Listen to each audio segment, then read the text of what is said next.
Na América do Norte, o Fusca deixou de ser fabricado em 1977 na carroceria sedã e o conversível em 1979.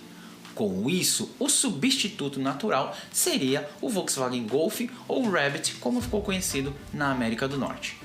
Entretanto, o começo dos anos 80 foi um pouco complicado para a economia norte-americana, em especial nos Estados Unidos, onde o dólar americano encontrava uma grande desvalorização em relação ao marco alemão. Com isso, a produção do Golf passou a custar caro para a Volkswagen. Com isso, era necessário encontrar um carro que fosse produzido para substituir o Fusca ou ocupar esse nicho de mercado. Teria que ser uma solução viável e barata. E essa solução foi encontrada na Terra Brasilis. Isso mesmo, na Volkswagen de São Bernardo do Campo. Por questão de custos e preferência do mercado consumidor, acabou-se descartando a possibilidade do Gol e da Saveiro. Entretanto, Voyage e Paraty foram selecionados para serem os carros que seriam preparados e enviados ao mercado norte-americano. Então, foi aí que surgiu o Projeto 99. E por que Projeto 99? Porque a Volkswagen tinha um plano de enviar 99 mil carros para os Estados Unidos e para o Canadá. Então, em meados de 1983, o Projeto 99 começa a tomar forma para então ir desenvolvendo os carros para serem enviados para os Estados Unidos e Canadá.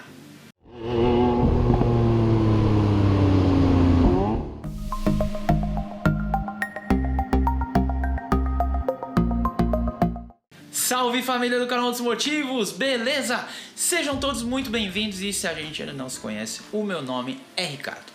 E no vídeo dessa semana eu falo novamente sobre o Volkswagen Fox, sobre o Projeto 99.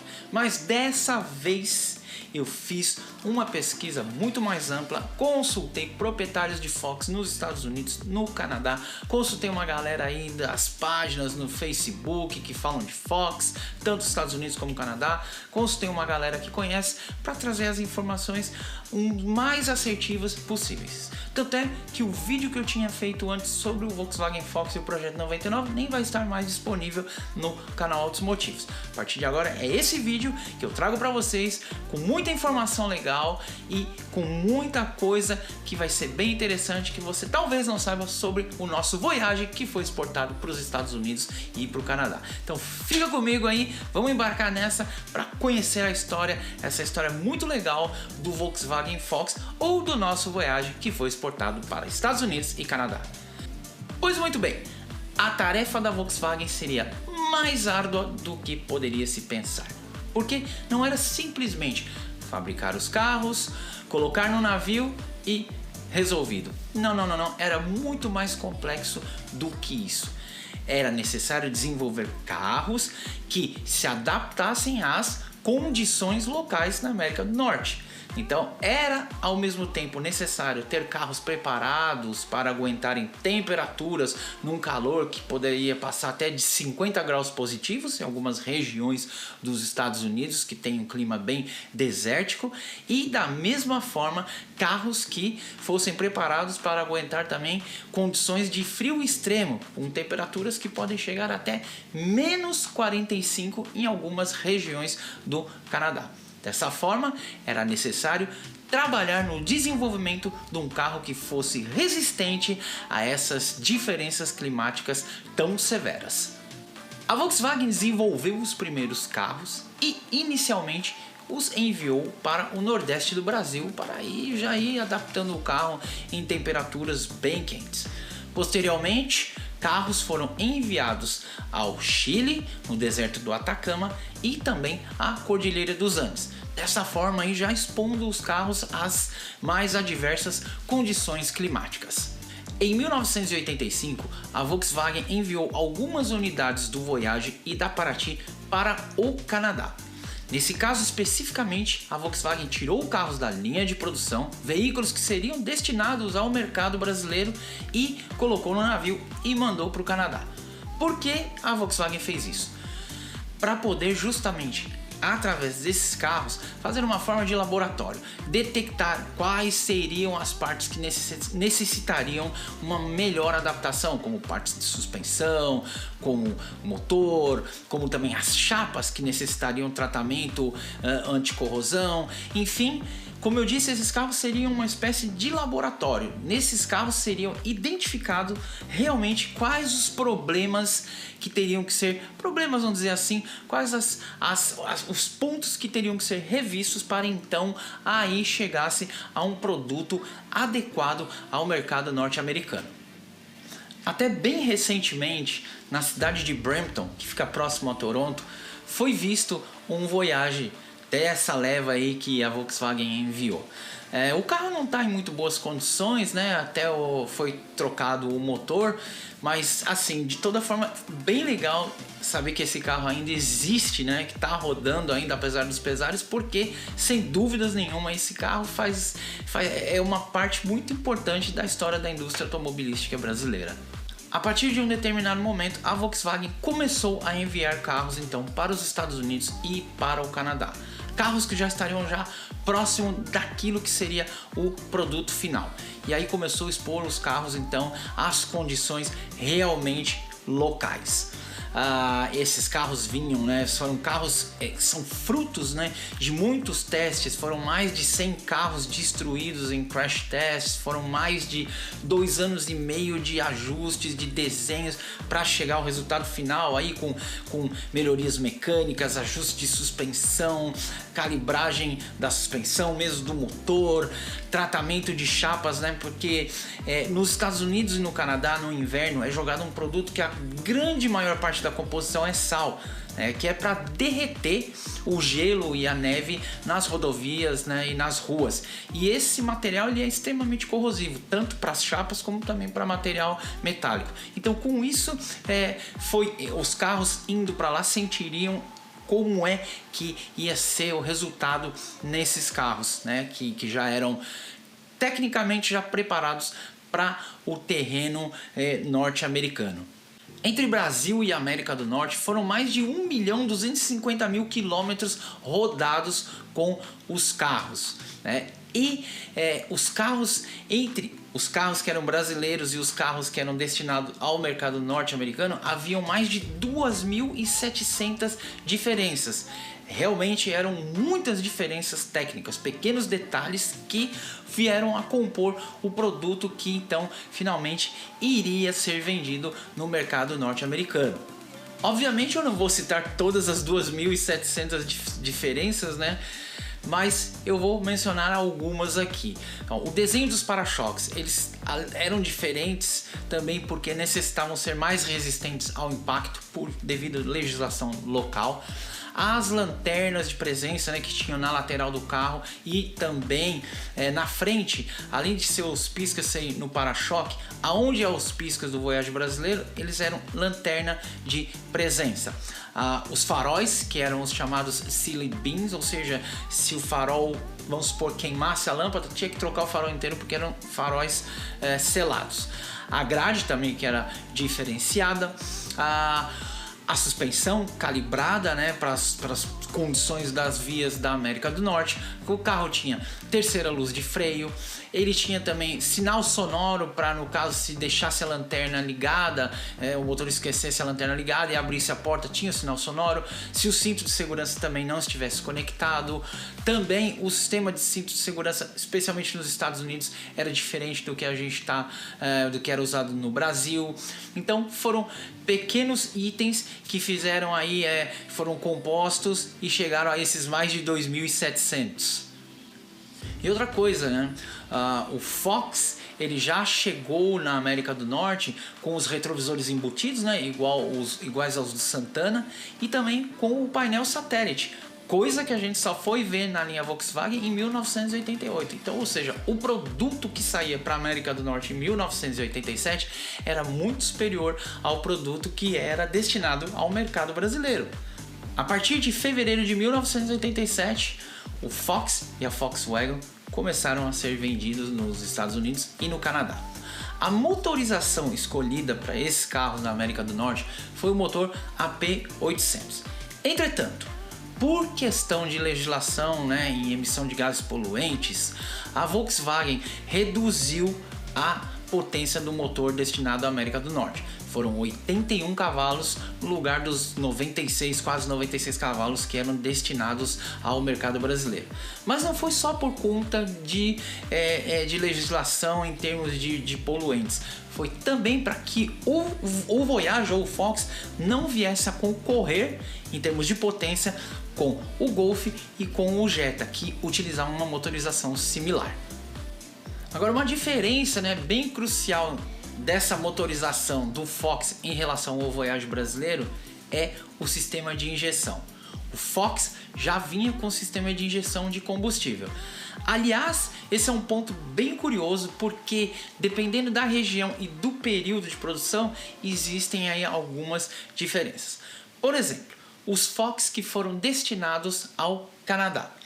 De 1987 até o começo de 1988, eles utilizaram um sistema de injeção da Bosch que é chamado K-Jetronic. Essa é uma injeção mecânica, sem nenhum tipo de assistência eletrônica, tá? Então é a Bosch K-Jetronic, todo o ano de 87 e um período de 88, carros para o Canadá. Ainda no começo de 88, como houve uma alteração na legislação canadense, então a Volkswagen passou a utilizar a injeção Bosch KE-Jetronic, tá? Que essa é uma injeção eletromecânica, né? Ou seja, é uma injeção mecânica, mas ela tem uma assistência eletrônica. Ela é bem parecida com uma injeção eletrônica.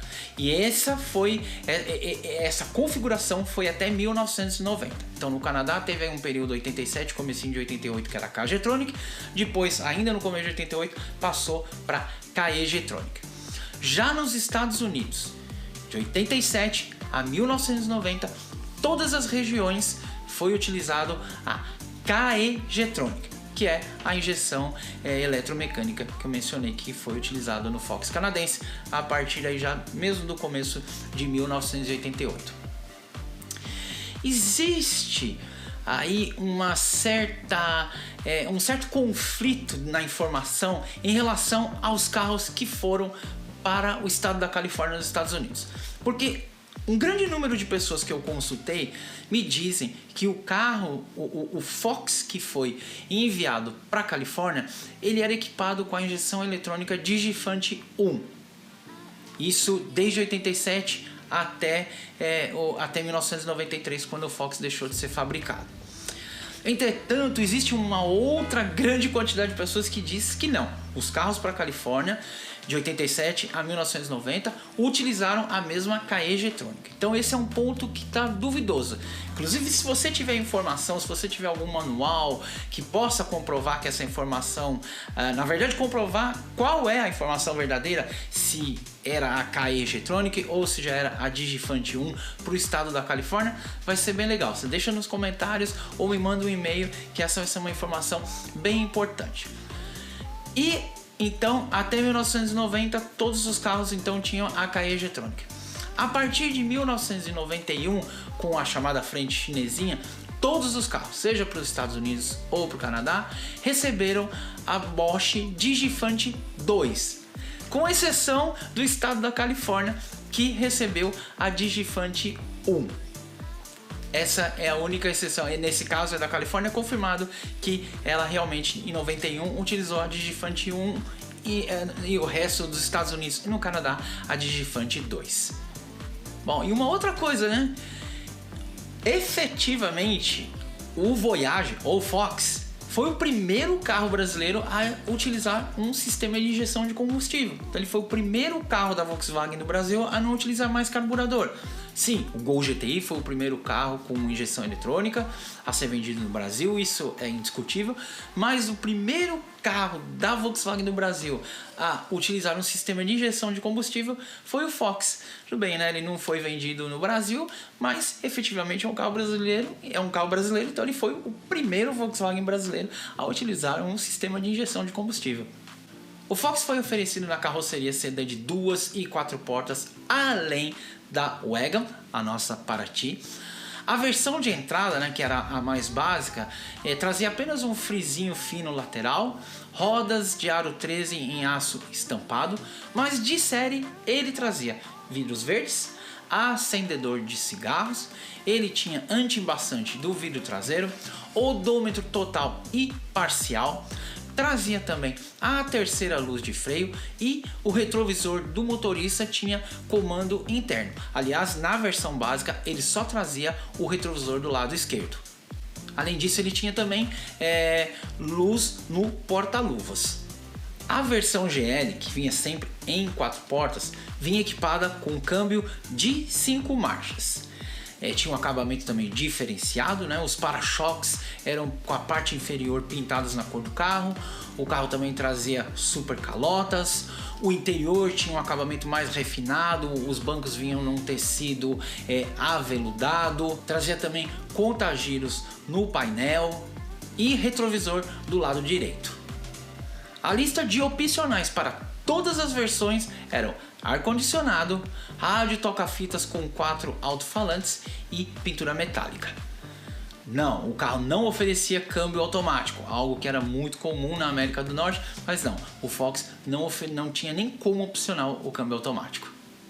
Inicialmente, as cores disponíveis eram o branco Alpine, o vermelho Gambia e o azul Navy. Essas cores eram cores lisas. As opções metálicas eram a cinza Atlas, prata Flash e o azul Stratus. E dependendo da cor externa do carro, o acabamento interno poderia ser em bege ou em cinza. Em 1990, tanto o Fox quanto a Volkswagen receberam na parte inferior do painel uma barra de proteção, né? Aliás, isso foi exclusividade do Fox, né? O Voyage e a Paraty brasileiro nunca receberam esse item. Essa barra, além de ela ser um reforço no caso de colisão, também auxiliava na antitorção da carroceria, né? na antitorção do túnel central, que a gente sabe que isso sempre foi um problema crônico na família BX. Pois é, né? Cultura do Brasil, enviar os melhores produtos para o exterior e deixar o que é inferior para o mercado interno. Em 1991, assim como a família BX no Brasil, né, recebeu o facelift, obviamente o Fox também recebeu esse facelift. Claro, né? Trata-se tecnicamente do mesmo carro. As diferenças visuais ficaram mínimas, né? Ficou por conta dos para-choques, que ainda tinha um desenho diferente, a lanterna de presença e uma outra coisa, né, que eu não mencionei, mas o Fox tinha na frente, na parte inferior do para-choque dianteiro, em vez de um gancho para conexão, ele trazia 2 ganchos, né? E outra curiosidade é que a partir de 1991 a Volkswagen deixou de oferecer a Volkswagen. O que aconteceu é que tanto no Canadá como nos Estados Unidos ela não vendeu bem. Então, por conta disso, a partir de 1991, a Volkswagen decidiu então não levar mais a Paraty para o mercado norte-americano. O Fox, ele foi fabricado ou foi vendido, né, nos Estados Unidos até 1993. No Canadá foi até 1991. Além das versões, né, que era a versão de entrada e a GL, houve também uma versão que é a Wolfsburg, que na verdade era uma versão GL um pouco aí mais, pouca diferença, mas de toda forma saiu essa versão Wolfsburg. Talvez a Volkswagen tenha lançado essa versão que já era como uma forma já de despedida do carro, porque como eu disse, ele só foi até 1993, isso nos Estados Unidos. O Fox não foi um tremendo sucesso de vendas. Isso talvez por própria negligência da Volkswagen no marketing, porque ao mesmo tempo que ela precisava trazer um carro popular, né, para ocupar o lugar do Fusca, ao mesmo tempo ela não queria canibalizar o mercado, né, do Jetta que já havia, e com isso acredito que o marketing negligenciou um pouco e talvez o carro não tenha vendido mais por conta disso. Mas de toda forma, entre o modelo, tanto o sedã como a Wagon, e entre Estados Unidos e Canadá, foram mais de 200 mil unidades vendidas. E hoje, Por incrível que pareça, hoje existe uma galera que cultua o carro, né? O carro é mais cultuado hoje do que na época em que ele era produzido. Então tem um pessoal aí, grupos que de vez em quando se encontram nos Estados Unidos aí para mostrar os seus Fox. Também tem uma galera brasileira aí na região metropolitana de Boston, também na região metropolitana de Nova Jersey, Newark, né, no estado de Nova Jersey. Tem uma galera brasileira que tem os Fox e preservam, uma galera que aí até procura trazer o carro mais para a aparência do Voyage. Então, ou seja, ainda o carro deve se perpetuar por um bom tempo, tá? Não é muito fácil achar um Fox à venda. Porque quando a gente encontra, ou o carro está muito acabado, ou então se o carro está bom, ele está num preço bem elevado. Algumas pessoas exageram um pouco no valor, mas isso tudo bem, é outra história. Mas enfim, é assim, não é uma tarefa muito fácil encontrar um Fox, mas como eu disse, existe uma galera que preserva e com isso ele ainda deve se perpetuar aqui nas terras na América do Norte. Ainda por um bom tempo a memória do Fox deve ficar ser preservado, o que é muito legal, né? Porque sem dúvidas o Fox é um carro que tem assim uma importância muito grande para a história da indústria automobilística brasileira, porque é um produto brasileiro que veio para a América do Norte, que foi para a América do Norte e foi vendido por lá. Isso é muito importante num mercado tão competitivo, com tantas opções, né, com carros que tinha uma variedade de carros e com preços tão acessíveis. Realmente o Fox, apesar de não ter sido um grande sucesso, realmente aí representou bem o produto brasileiro, representou bem a indústria brasileira na América do Norte. No Brasil, algumas pouquíssimas unidades do Fox ficaram. Esses carros ficaram para os diretores da Volkswagen na época. Entretanto, né, esses carros tiveram o sistema de injeção retirado, né, porque como o Voyage não tinha, e também eles foram emplacados como Voyage, não foram emplacados como Fox. Mas de toda forma, quem tem tem um carro diferenciado, apesar dele não ter a injeção de combustível. É um carro que é diferenciado, é um carro que é melhor em comparação ao Voyage brasileiro, porque, por exemplo, se você der uma olhada na ZN Garage, tem um Voyage, um Fox, que ficou desses remanescentes da Volkswagen. Ele é 87, o carro é 4 portas e tem painel satélite. Então, comparado com um Voyage 87 da época, a gente não tinha um Voyage, eu acredito que não tinha um Voyage 4 portas em 87, e tampouco tinha painel satélite, que só chegou na linha de 1988. Mas eu gostaria de saber de você, se você já teve o prazer de dirigir um Fox, se você conhece bastante do Fox, se você gosta, o que você acha dessa história do Volkswagen Fox? Deixa aí nos comentários pra gente, tá? Eu espero que vocês tenham curtido o vídeo, vocês tenham gostado. Se gostaram, por favor, senta o dedo aí no like, tá? Isso vai ajudar bastante o canal. E também, se você ainda não for inscrito aqui no canal dos Motivos, aproveita agora, se inscreve, não esquecendo de ativar o sininho, que é para receber notificação toda vez que sair um vídeo novo aqui no canal. Tá certo? Então é isso, o vídeo fica por aqui. Muito obrigado e até o nosso próximo encontro aqui no canal Autos Motivos. Um grande abraço e fui, pessoal!